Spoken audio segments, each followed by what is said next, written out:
بصوا يا جماعة، سيارة البريد المصري معدية من قدامي، فقلت اوثق لكم اللحظة الحلوة دي. استنوا كده، هي واقفة وراكنة.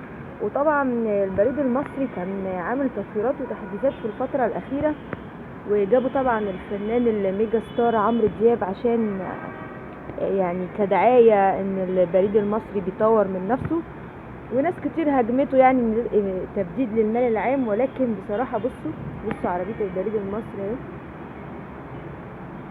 بصراحة يعني كان الصرف في محله، لان فعلا التطوير والدعاية اللي اتعملت بعمرو دياب ان كل حد لازم يطور من نفسه او كل مشروع.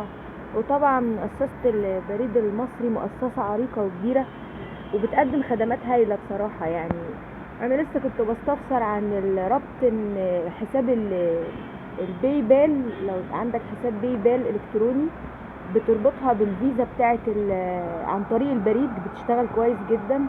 الخدمة سهلة قوي، ان احنا بنروح نعمل الفيزا دي ب30 جنيه من هيئة البريد، وبعدين بتربطها عادي جدا بالفيزا. يعني بيبقى في كود كده تبع الفيزا بتربطه عن طريق خدمة العملاء، الموظف بيديك كود كده، وبيبقى سهل جدا ان انت ترسل وتستقبل اموال عن طريق بايزا، اسمه ايه ده، باي بال،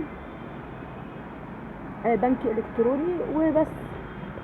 فحاجة جميلة يعني، وانا حبيت اشير معاكم المشهد الجميل ده. وربنا ان شاء الله يوفقنا ويوفق مصر لكل يعني تطور وكل حاجة جميلة، لان مصر كبيرة فعلا واحنا كبار قوي.